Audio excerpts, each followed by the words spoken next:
Buenos días, hermanos, que Dios los bendiga.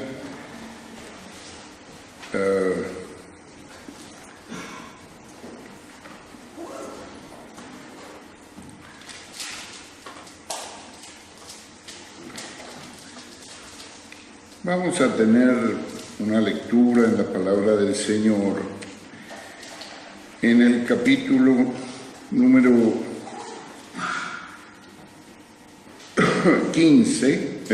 14 del Evangelio según Juan. Evangelio según Juan, capítulo 14, versículos 15 en adelante.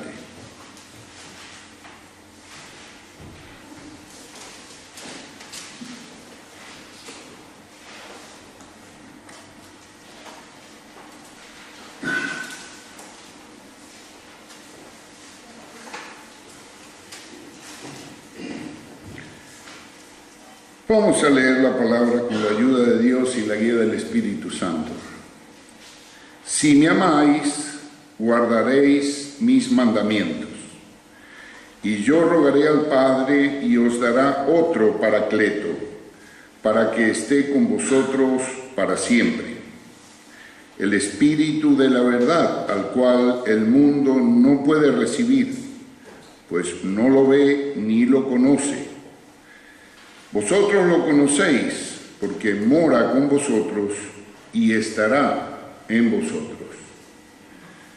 Aún un poco y el mundo no me ve más, pero vosotros me veis, porque yo vivo, también vosotros viviréis. En aquel día vosotros conoceréis que yo estoy en mi Padre, y vosotros en mí y yo en vosotros. El que tiene mis mandamientos y los guarda, ese es el que me ama, y el que me ama será amado por mi Padre, y yo lo amaré, y me manifestaré a él. Le dice Judas, no el Iscariote: Señor, ¿qué significa que estás por manifestarte a nosotros y no al mundo?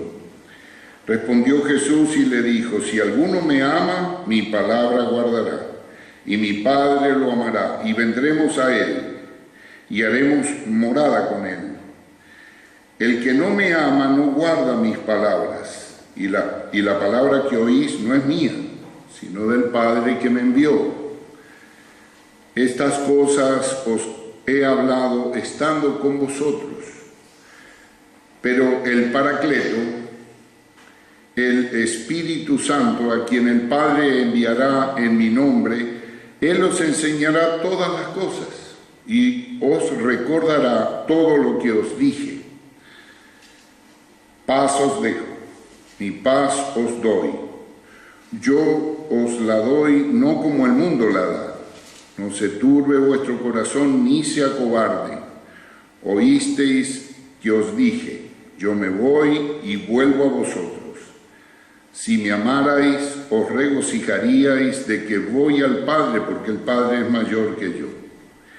Y ahora os lo he dicho antes que suceda, para que cuando suceda, creáis. No hablaré ya mucho con vosotros, porque viene el príncipe de este mundo y no tiene nada en mí, mas para que el mundo conozca que amo al Padre. Y como el Padre me mandó, así hago. Levantaos, vámonos de aquí. Hasta aquí su palabra.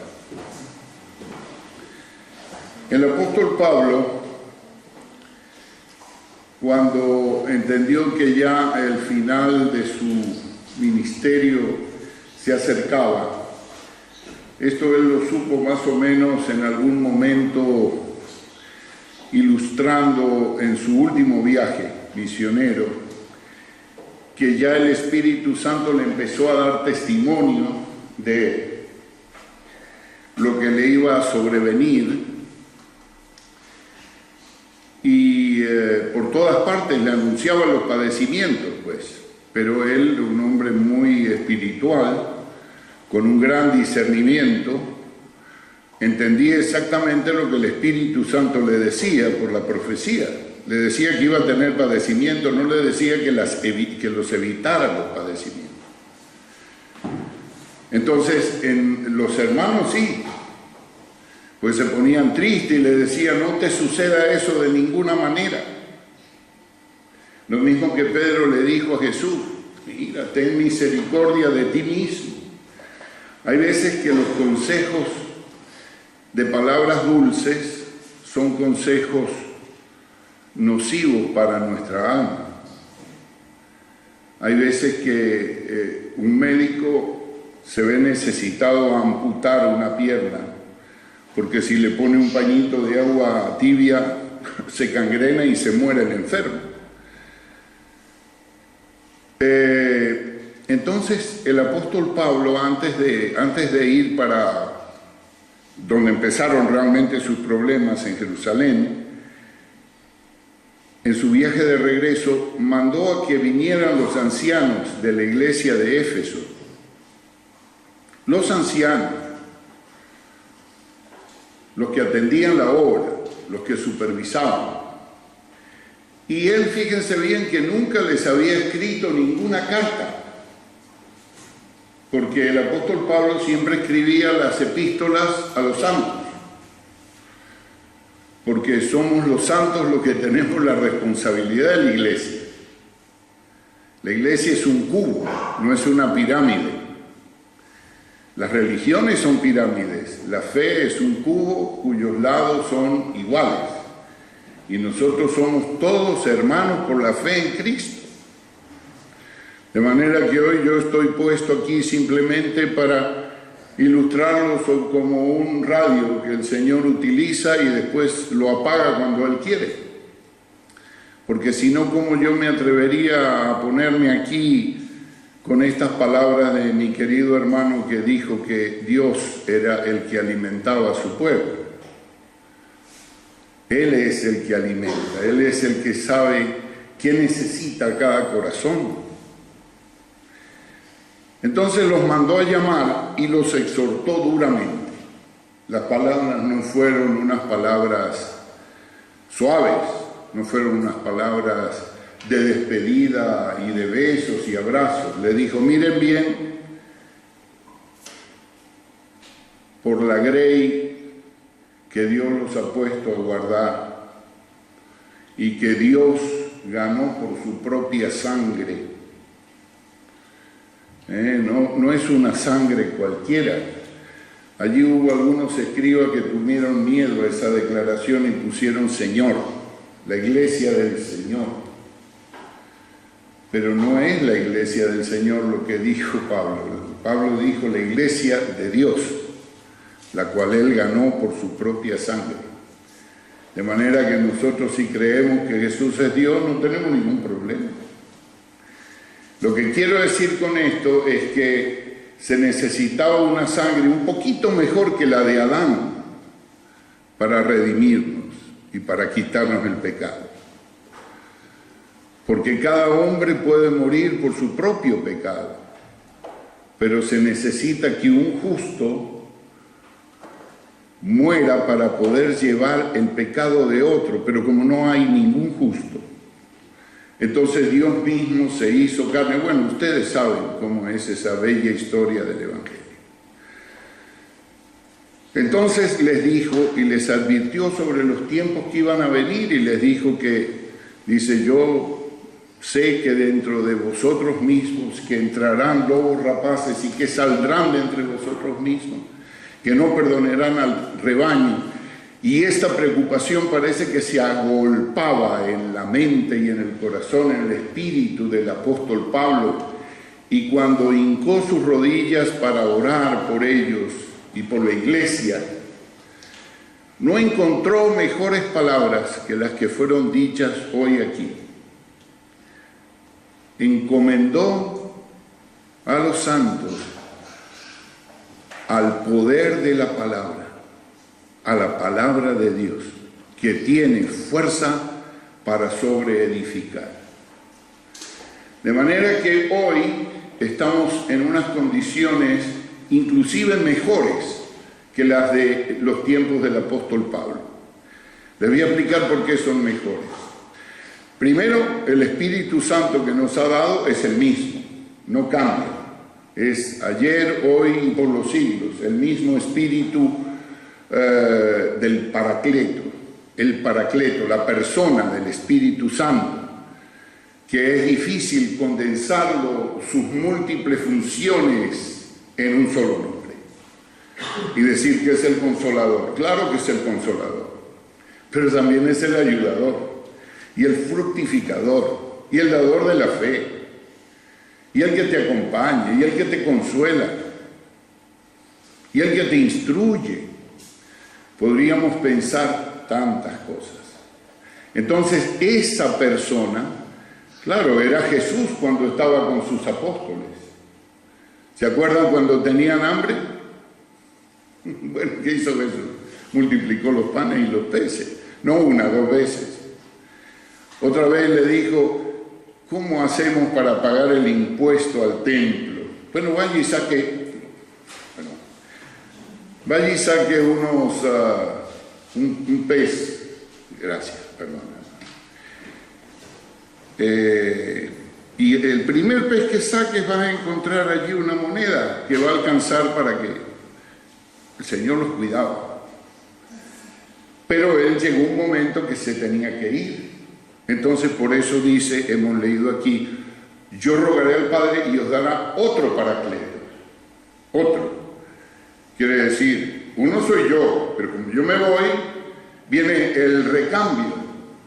Y después le dijo, no sé si hemos leído aquí o en otra parte de este mismo evangelio, os conviene que yo me vaya. Porque si yo no me fuera, el Paracletos no vendría. Pero si me voy, os lo enviaré.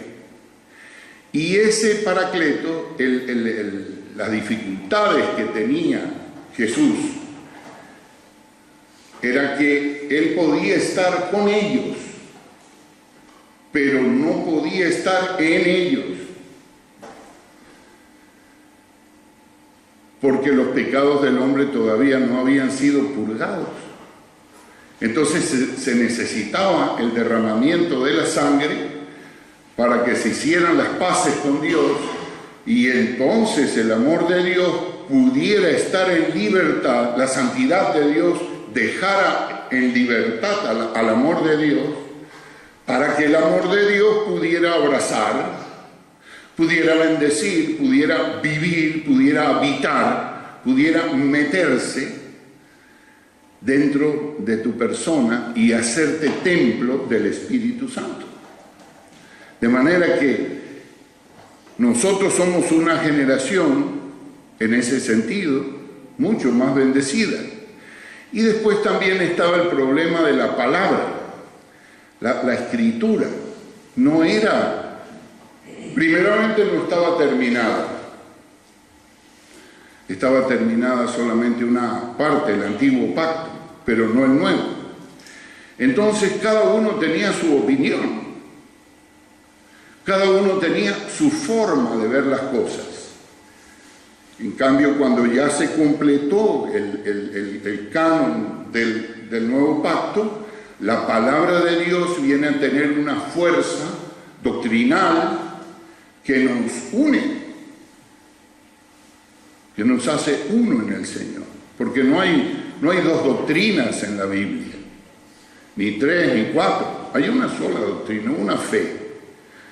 La fe una vez dada a los santos. Esa es la fe. La forma de creer de Dios. Ahí en el antiguo pacto no era tampoco que cualquiera le ofrecía al Señor un sacrificio según se le ocurría. Había que escoger el cordero. No podía ser de más de un año. Tenía que ser perfecto, macho, sin defectos. Y se tenía que llevar a un lugar específico, no se lo podía sacrificar en cualquier lugar. Entonces, la doctrina todavía de la Iglesia no estaba bien armada en el primer siglo, pero hoy sí está armada. Entonces hoy tenemos el Espíritu de Dios que mora en nosotros y tenemos también la palabra de Dios completa como una guía maravillosa. Hoy cuando llegué allí abrí mi Biblia y leí: luz a mis pies es tu veraz palabra. ¿Con qué limpiará el joven y el viejo su camino? En guardar la palabra de Dios hay una gran recompensa, porque nosotros al guardar la palabra de Dios estamos honrando a Dios a quien no vemos. Estamos siendo como Abraham. Le dijo Dios: por cuanto obedeciste a mi voz. No es que Dios se le apareció en persona, no. Dios le dijo a Abraham. Y Abraham dijo: heme aquí. Dice: toma a tu hijo, el que tanto amas, el que amas, y ve y me lo sacrificas en el monte Moria. Y el hombre agarró su asno y cuando le puso la cincha, mató a su hijo. Así dice el libro de los Hebreos, que anduvo con el muchacho muerto 3 días, hasta que llegó allá, porque uno anda por fe. ¿Cuándo murió Jesús? ¿En el Calvario o en Getsemaní? ¿Cuándo? El Calvario es una consecuencia de Getsemaní. En Getsemaní fue que él dijo: pero hágase como tú quieres. Y el silencio de Dios fue suficiente para, como decir a buen entendedor, pocas palabras. Bueno, y por esa obra, que algunas veces pues me gusta explicarlas con algún detalle, para que nadie crea que ese Espíritu Santo nos vino gratuitamente, porque nosotros sí lo recibimos gratis, pero alguien tuvo que pagar. Dios tuvo que pagar. No es el asunto de una varita mágica que viene, Dios, y te perdono. No, que va. No funciona así. La santidad de Dios requiere un pago. Bueno, ¿quién va a ser el que va a llevar la lepra del pecado? ¿Quién va a ser? ¿Sobre quién van a caer los vituperios que me echan a mí? Dice que Dios cargó en Cristo todos los vituperios de los que vituperaban a Dios. Los cargó en Él. Y ahí estuvo ese Cordero de Dios solo en la cruz, muriendo por nosotros. O sea que un pago importante. De manera que lo que hemos recibido por gracia no es que sea gratuito. Nos salvó una sangre divina. Bueno, entonces, vamos aquí al meollo de la cuestión. Entonces, el Señor Jesús, antes de irse, les dijo esas palabras que de alguna manera trascienden al tiempo y al espacio, ¿verdad? Pues fueron dichas hace 2000 años en Jerusalén y hoy en día están siendo dichas aquí, en España, 2000 años más tarde, o más o menos, 1900. ¿Verdad? De manera que, pero las palabras tienen la misma importancia y el mismo efecto y son dirigidas personalmente a todos y a cada uno de nosotros. Entonces nosotros todos somos personas que naturalmente tenemos temores. Naturalmente, el que no teme al fracaso, teme a la situación general, ve unas noticias por ahí y se desconsuela o cualquier otra razón. Estamos llenos de temores. Y dice la palabra de Dios aquí que el Señor repitió, creo que fueron 366 veces en la Biblia: no temáis. una para cada día del año y no se olvidó del bisiesto. Miren, sí, no temáis. Entonces, nos ha dado el Espíritu Santo, el Paracletos, el Consolador, el Ayudador. Paracletos quiere decir muletas. Una persona que no puede andar se ayuda con el Paracletos. Pero esto es más que una muleta. Vamos a decir que es una silla de ruedas eléctricas, que te lleva a todas partes. Si no sabemos orar como conviene, dice el apóstol Pablo, el Espíritu intercede por nosotros con gemidos indecibles. Entonces vamos a ser espirituales. Vamos a salir esta mañana acompañados de la tercera persona de la regla. Vamos a sentir que tenemos ese compañero que es Dios en nuestro pecho.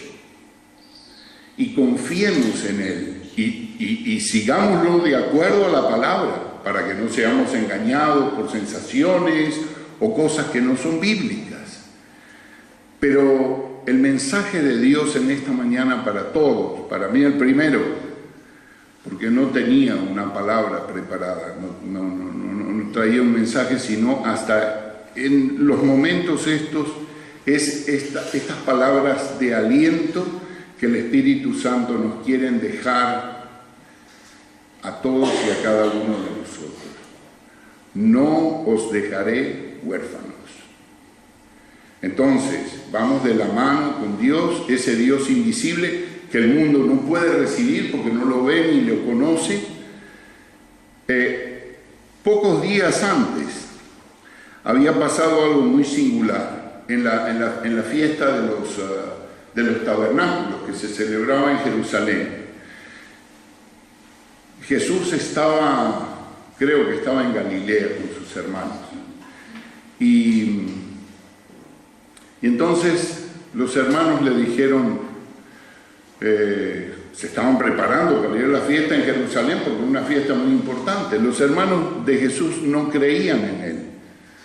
Ellos se convirtieron después de la muerte del Señor, después de la muerte y resurrección del Señor, pero ellos no creían, lo cual no es criticable porque es muy difícil creer en alguien que está cerca, que ha crecido contigo, que sea Dios hecho carne. El Señor comprendía eso, por eso dijo, toda blasfemia le será perdonada a los hombres, excepto aquella que saben que no es así, y aún así, por antipatía a la verdad, van contra la verdad. Entonces allí ya es una blasfemia contra el Espíritu Santo. Dijo el Señor, si fuerais ciegos, no tendríais pecado. Pero ahora que decís, vemos, vuestro pecado permanece. Pero entonces estos hermanos de Jesús le dijeron, bueno, sube a la fiesta y manifiéstate allí, porque ninguno que quiere darse a conocer se esconde. Y el Señor le respondió unas palabras bien misteriosas. Le dijo, vuestro tiempo siempre está presto, pero mi tiempo aún no ha llegado. Yo no subo a esa fiesta. Y la palabra, 2 versículos más tarde, dice que subió a la fiesta. Pero dice que subió en secreto. O sea, ¿subió Jesús a la fiesta realmente?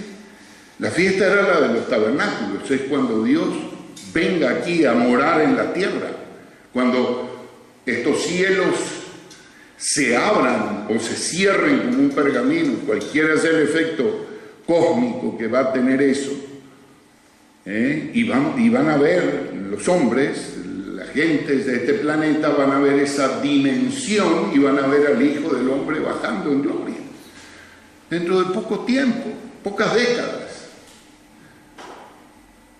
Va a pasar cosas tremendas. Están pasando cosas tremendas. Están pasando cosas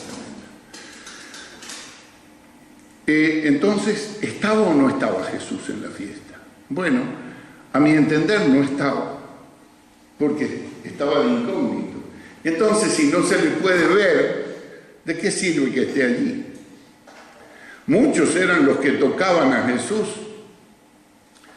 Las multitudes lo apretaban, lo empujaban, lo alaban. Eran miles de personas. Era una revolución que se estaba formando allí en ese país. Tanto que dijeron, miren, lo mejor es que lo matemos, porque es mejor que un hombre perezca y no toda la nación perezca, porque los romanos nos van a matar a todos. Así dijeron. Y lo tocaban y lo apretaban. Y llegó una mujer con el flujo de sangre y echó la mano ahí y la agarró del manto. Y el Señor dijo, ¿quién me ha tocado? ¿Quién me ha tocado? Y los discípulos le decían, pero ¿cómo quién te ha tocado? Todo el mundo te está empujando, alando, trayendo. Y tú dices, ¿quién me ha tocado? Yo sé que alguien me ha tocado, porque ha salido poder de mí. Y hay formas de ver y de no ver al Señor, de tocarlo y de no tocarlo. Las religiones tocan al Hijo de Dios, pero no le sacan ningún poder. La fe viva toca y saca poder. Recibe la virtud. Por fe, porque cree que eso es así. Entonces tú puedes salir sola o solo, o puedes salir acompañado, depende, porque Dios te está diciendo que está contigo. No yo, sino la palabra de Dios, que tiene poder para sobreedificar, dice eso. Él es el responsable de oír tu oración y de contestarla.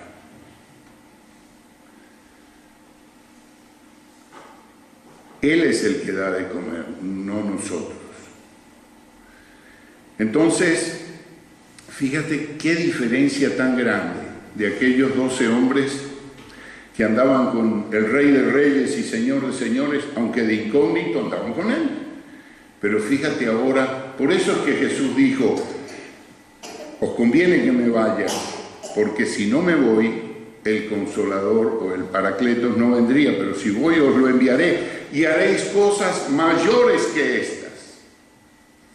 ¿Cómo va a ser cosas mayores? Claro, mayores a lo mejor hasta en importancia, porque es el Espíritu de Cristo, pero más numerosas definitivamente. Hoy se están haciendo obras de Dios por el Espíritu Santo. Hemos orado por la Iglesia universal. ¿A dónde está? Donde usted quiera está la Iglesia de Cristo. Donde usted quiera estar, allí están los santos redimidos, habitados por el Espíritu Santo, haciendo obras, glorificando a Dios, como nosotros en esta mañana estamos haciéndolo.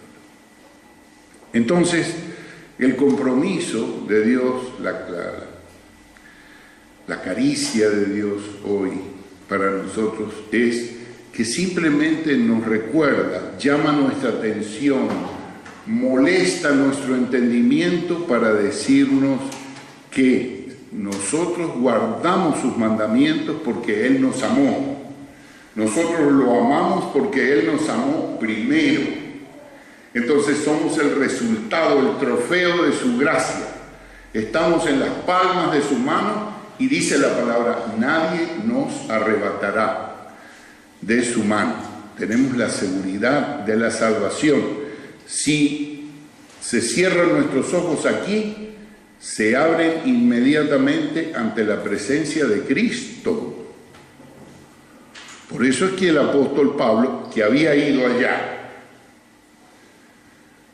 dijo, mire, yo sé que tengo que quedarme un tiempo con ustedes por causa de la obra, pero partir y estar con Cristo es muchísimo mejor. De manera que nosotros también tenemos que poner nuestra mirada en la patria celestial, porque muchas veces las cosas de esta vida, tan corta y tan ingrata, y si usted saca cuenta, son más las cosas negativas que positivas que nos han pasado a través de uno, a lo mejor de 20 años no se da cuenta muy bien, pero ya a los 50 te empiezas a dar cuenta que las cosas no son muy buenas aquí, que no te han salido muy bien las cosas aquí, en cuanto a todo,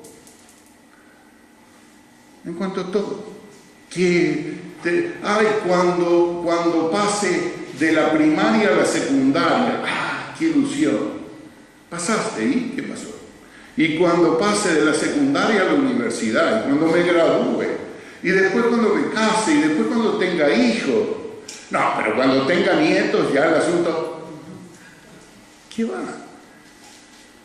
Todo es un círculo que termina en la muerte. La muerte se encarga de demostrarnos a todos en este mundo que somos unos fracasados. Porque así decía el rey Salomón. Después, en el pináculo de su fama, de su gloria, de su riqueza, de su poder, de su éxito, sacó la cuenta y dijo: todo es vanidad. ¿Por qué? Porque te mueres. Dice, y me he dado cuenta que lo mismo se muere el rico que el pobre, el sabio que el ignorante, el fuerte que el débil. Todos se mueren. Se mueren todos. Desde Adán nos morimos todos. Plante un árbol. Crece el árbol. ¿Se muere el árbol? No. Sí, claro que se muere. Todo es círculo fatal. Vendido a Satanás. Entonces de repente surge en la historia un hombre y dice: el que cree en mí no morirá jamás. Yo soy la resurrección y la vida, y he venido para que tengan vida, y vida en abundancia, no esta pobre vida, no esta miserable vida. Yo os doy la paz, decía hoy la lectura, no como el mundo la da. ¿Sabe qué lindo es tener paz en medio de la tormenta? En medio de la tormenta tener paz. Experiméntela, tiene el Consolador dentro de su corazón. Póngase en manos del Consolador. Pónganse en manos de ese otro Paracletos que Cristo nos dio, que es una realidad y que las religiones niegan de plano, se olvidan. El Padre está en el cielo, el Hijo subió al cielo, ¿y yo qué hice? Me quedé huérfano. Y dice Jesús: no os dejaré huérfanos. Entonces no andemos como huérfanos si tenemos un tremendo Padre aquí, todopoderoso. La fuente de la sabiduría está aquí. Usted sabía que Cristo es la fuente de la sabiduría y dice que es Cristo en vosotros la esperanza y gloria. Tiene la última novedad en supercomputadora informativa con wifi conectada a la biblioteca de Nueva York, aquí adentro, y más. Tiene la fuente de la sabiduría, que él, cuando la necesite, por eso dice el Señor: cuando vayáis a dar testimonio, no ensayéis, dice, no ensayéis, no preparéis las cosas, porque el Espíritu Santo os dará palabra en ese momento que no podrán resistir. De manera que Dios habla a nuestros corazones hoy, para que sepamos que no estamos solos. Él es nuestro amigo, le caemos bien al Señor. Un error, por ejemplo, que tienen las religiones es creer que Dios aborrece la carne, el cuerpo, Y Dios es amigo del cuerpo, es amigo de la materia. Él es el creador de la materia, el organizador de la materia. Hace 2 o 3 días estuve viendo una película extraordinaria, se las recomiendo, se llama Océanos. Oiga, es para salir gritando gloria a Dios. Simplemente se tomaron la molestia de invertir no sé cuántos millones de euros para filmar los 5 océanos que hay en el mundo. Bueno, ahí vemos más o menos lo que es la multiforme sabiduría de Dios en esa multitud de peces. Y usted dice, pero ¿cuándo? ¿Dónde existen esos peces? Yo nunca los había visto. Es una cosa extraordinaria. ¿Y qué es lo que denota? Simplemente una creación material que está sujeta a la destrucción. Ahora, fíjense bien, este asunto del Espíritu Santo y de la nueva creación, esto es eterno. Estos cielos y tierras van a desaparecer y Dios va a crear nuevos cielos y nueva tierra, pero no va a crear nueva gente. Nosotros somos la nueva gente de esos nuevos cielos y de esa nueva tierra. O sea, por eso el autor de Hebreos dice, mirad bien, porque habiendo recibido un reino inconmovible, nosotros somos inconmovibles porque estamos enfrente de Dios y porque tenemos el Espíritu Santo que no muere. Porque yo vivo, vosotros también viviréis. Y esto se lo dijo porque todavía no habían recibido el Espíritu Santo. O sea, no es que Dios te diga ahora que vas a vivir mañana, no, te dice Dios, ya estás vivo hoy porque yo ya morí, pagué con mi sangre y el Espíritu Santo morador ya lo tienes. Entonces, tenemos que cuidar con eso porque a lo mejor hay hijos de Dios que todavía están buscando algo que Dios ya se los ha dado. Entonces, hermanos queridos, bueno, esta es la palabra que el Señor nos pone en esta mañana, para Él sea la gloria.